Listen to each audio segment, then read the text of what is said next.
સરકારી કાર્યક્રમોના ખોટા ખર્ચા બંધ કરો અને ખેડૂતોને સહાય કરો. આ વાક્ય ભાજપના ધારાસભ્યના છે.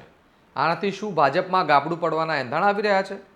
હાલ ગુજરાતના ખેડૂતોના નામે રાજકારણ ચાલી રહ્યું છે અને આ રાજકારણમાં કમોસમી વરસાદથી ખેડૂતોના પાકને નુકસાન પહોંચ્યું અને તે નુકસાન માટે સહાય મેળવવા ખેડૂતો ચોંધારા આંસુએ રડી રહ્યા હતા.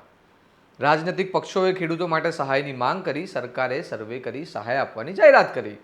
હવે સરકાર દ્વારા જે સહાય મળવાની હતી તેનું શું સ્ટેટસ છે એ વિગતે વાત કરીએ આ સ્ટોરીમાં. નમસ્કાર, તમે જોઈ રહ્યા છો સ્વમાન. હું ચિરાગ વર્ષાબેન. ગુજરાત ભાજપના બે ધારાસભ્યો, જેમાં વરાછાના ધારાસભ્ય કુમાર કાનાણી અને સાણંદના ધારાસભ્ય કનુ પટેલે સરકાર સમક્ષ ખેડૂતોનું દેવું માફ કરવાની અરજી કરી છે. તેમાં કુમાર કાનાણીએ તો તે હદે કહ્યું કે સરકારી કાર્યક્રમોના નામે થતા ખર્ચા બંધ કરો અને ખેડૂતોના પાક ધિરાણ માફ કરો. હવે આ સ્થિતિમાં વિવિધ પક્ષો દ્વારા ખેડૂતો માટે સરકાર સમક્ષ જુદી જુદી માંગો કરવામાં આવી છે. આમ આદમી પાર્ટીએ સુદમડા ખાતે ખેડૂત મહાપંચાયત યોજી હતી, જેમાં અરવિંદ કેજરીવાલ અને પંજાબના સીએમ ભગવંત માને હાજરી આપી હતી. તેમાં તેમણે કહ્યું કે પંજાબમાં પૂરના સમયે પંજાબ સરકારે નુકસાની થયેલા દરેક ખેડૂતને હેક્ટર દીઠ 50,000 ચૂકવ્યા હતા. હવે તેની સામે કોંગ્રેસના ખેડૂત નેતા પાલ આંબલિયાએ આપ પર પ્રહાર કરતા કહ્યું કે આમ આદમી પાર્ટી ખેડૂતોની લડત મજબૂત બનાવવાના બદલે નબળી કરી એક પગલું પાછળ લઈ જઈ રહી છે. તેમનું કહેવું હતું કે ખેડૂતોની માંગ તેમની સહાય રૂપે તેમનું પાક ધિરાણ માફ કરવાની છે અને તમે હેક્ટર દીઠ 50,000 ચૂકવવાની માંગ કરો છો તે ખોટું છે અને ખેડૂતો માટે અન્યાયરૂપી છે. સાંભળો તેમણે શું કહ્યું. કાલે રાત્રે મેં એક પ્રેસ કોન્ફરન્સ જોઈ છે અને પ્રેસ કોન્ફરન્સમાં માનનીય ધારાસભ્યશ્રી એવી જાહેરાત કરે છે કે ખેડૂતને હેક્ટરે 50,000 રૂપિયા આપવામાં આવશે. તો હું ગાંધીનગર મુખ્યમંત્રીનો આભાર માનવા જઈશ પગપાળા. મને આ સમજાયું નહીં. એમની આ જાહેરાત પણ ના સમજાય, આવું હું કામ કર્યું એ સમજાણું નહીં. આખા ગુજરાતના ખેડૂતો એકી અવાજે એકી સૂરે એક જ વાત કરે છે કે 50,000 સહાયની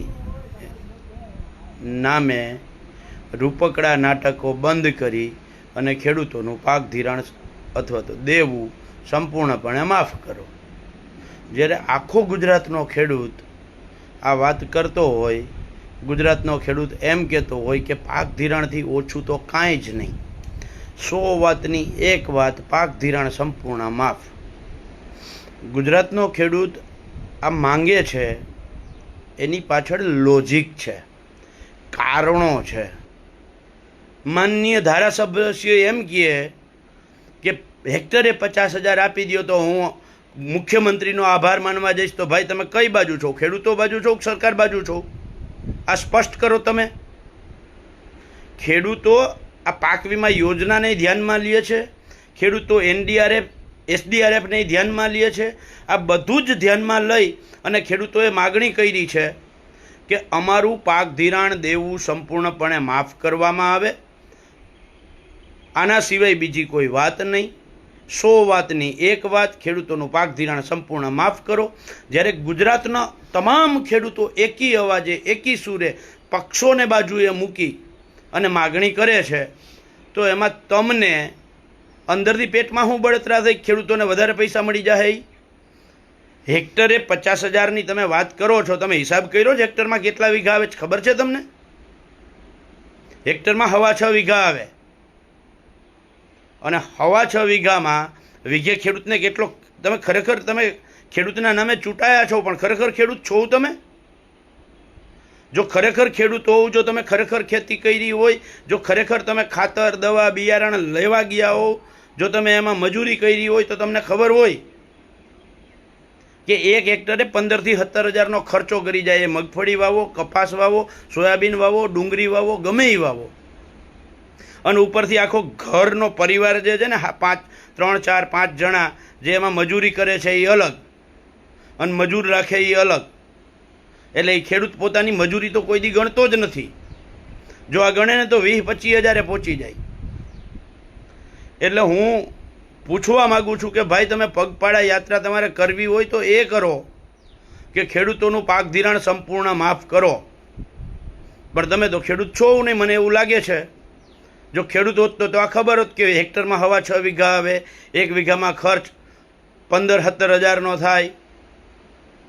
એટલે તમે આ ખેડૂતોની જે મુખ્ય માંગ છે એના 2 ભાગલા ના કરો, એક જ માંગ રાખો. એક જ માંગ રાખો કે ખેડૂતોનું પાક ધિરાણ સંપૂર્ણપણે માફ કરવામાં આવે. આનાથી નીચું કાંઈ જોઈએ નહીં. આપના ગુજરાતના અધ્યક્ષ ઈસુદાન ગઢવીએ એક વિડીયો દ્વારા કહ્યું કે મહારાષ્ટ્ર ભાજપ સરકારે ખેડૂતોના દેવા માફ કરવાનો નિર્ણય લીધો છે. આવું ભાજપ શાસિત એક રાજ્યમાં થઈ શકે તો બીજામાં કેમ નહીં? સાંભળો તેમણે શું કહ્યું. મહારાષ્ટ્રની ભાજપ સરકાર ખેડૂતોના દેવા માફ કરવા જઈ રહી છે. મહારાષ્ટ્રમાં મુખ્યમંત્રીની અધ્યક્ષતામાં ત્યાં એક કમિટી બનાવી છે, જેમાં એમણે જાહેરાત કરી છે કે 30 જૂન પહેલા મહારાષ્ટ્રના ખેડૂતોનું દેવું માફ થશે, કારણ કે મહારાષ્ટ્રના ખેડૂતોને જરૂર છે. તો ગુજરાતના ખેડૂતો તો આપઘાત કરી રહ્યા છે. આર્થિક સકડામણના કારણે બેંકોમાંથી લોન લીધી છે, એ બેંકોમાંથી પૂરી ન થતાં એમણે ઘરેણા ઉપર બીજી લોનો લીધી છે, વ્યાજે રૂપિયા લીધા છે, અને એના ફોન આવતા ખેડૂત હમણાં જ એક કરસનભાઈ આહિરે આપઘાત કરી લીધો. તો મારી ગુજરાત સરકાર પાસે માંગ છે કે આટલા બધા કઠોર ન થાઓ, આટલા બધા અહંકારી ન થાઓ. આજે ગુજરાતમાં તમે ક્યારેય દેવું માફ નથી કર્યું. વર્ષોથી ગુજરાતમાં ખેડૂતો કરીને જ્ઞાતિના આગેવાનો, જાતિના આગેવાનો પાસેથી મત લેવડાવી લો છો. તમને ગ્રામીણ સીટોની જરૂર જ નથી. શું તમે ગ્રામીણ ખેડૂતોની જરૂર જ નથી? મને એ નથી સમજાતું કે સૌથી વધુ ખેડૂતો મહેનત કરી અને પાક તૈયાર કરે છે, અને આપણે હુંડિયામણ મળે છે, આપણે જીએસટી સૌથી વધુ ખેડૂતોમાંથી મળે છે, ખેત મજૂરીમાં મજૂરો શ્રમિકોને ભાગિયાઓ નભી રહ્યા છે 1 કરોડથી વધુ, અને એની પરવા જ નથી તમને. અને આજે મેં સાંભળ્યું છે કે સર્વેના નામે નાટક ચાલી રહ્યું છે ગુજરાતમાં. બધા ખેતીવાડી અધિકારીઓને પણ સૂચના આપવામાં આવી છે કે 1 દિવસમાં તમે રિપોર્ટ ભરીને આપી દો, 1 દિવસમાં તમે નોટ કરીને આપી દો કે કેટલા ખેડૂતોને આપવાના છે. અને એમાં ભાજપના તાલુકા પ્રમુખો નક્કી કરે છે કયા ખેડૂતને મળશે. એટલે જે ખેડૂતો છે, જેને મળવા જોઈએ છે, એને તમે બાદબાકી કરી રહ્યા છો સર્વેના નામે નાટક કરીને. એ પણ નહીં ચલાવી લેવામાં આવે. જો આવું થશે ને દરેક ખેડૂતને જેને નુકસાન થયું છે એને વળતર નહીં મળે, તો આમ આદમી પાર્ટી આગામી સમયમાં અમારી રણનીતિ પ્રમાણે આંદોલન કરીશું. પણ અત્યારે હવે અમારી માંગ એ છે કે જો મહારાષ્ટ્રમાં ભાજપની સરકાર છે અને એ જો ખેડૂતોનું દેવું માફ કરતી હોય તો ગુજરાતમાં પણ ખેડૂતોનું દેવું માફ કરવામાં આવે એવી અમારી માંગ છે, અને તુરંત કરવામાં આવે એવી અમારી માંગ છે. કમોસમી વરસાદથી ખેડૂતોને નુકસાન પહોંચ્યું અને સરકારે સર્વે કરી સહાય ચૂકવવાની વાત કરી, પરંતુ ભાજપના ધારાસભ્ય દ્વારા સરકારને પાક ધિરાણ માફ કરવા પત્ર લખવામાં આવ્યો. તે ભાજપમાં ગાબડું પડવાના એંધાણ છે કે શું? રાજકારણમાં ગમે તે થાય, પરંતુ પ્રાથમિક દ્રષ્ટિએ જોઈએ તો ખેડૂતોની હાલત કપરી છે. તેમનું સર્વસ્વ લૂંટાઈ ગયું છે તેવું કહીએ તો પણ તે યોગ્ય છે. તેવામાં સવાલ થાય છે કે બસ આમ જ રાજકારણ ચાલતું રહેશે કે ખેડૂતો માટે કોઈ નક્કર કામ કરવામાં આવશે? તમે આ મુદ્દે શું વિચારો છો? અમને કમેન્ટ કરીને જણાવો. અને આવા વિગતવાર અહેવાલ અને તમારા સ્વમાનની વાત તમને પસંદ હોય તો તમારા સ્વમાનની ચેનલને સબસ્ક્રાઇબ કરવાનું ભૂલતા નહીં, અને આ વિડીયોને વધુમાં વધુ શેર કરો અને જોતા રહો તમારું સ્વમાન. નમસ્કાર.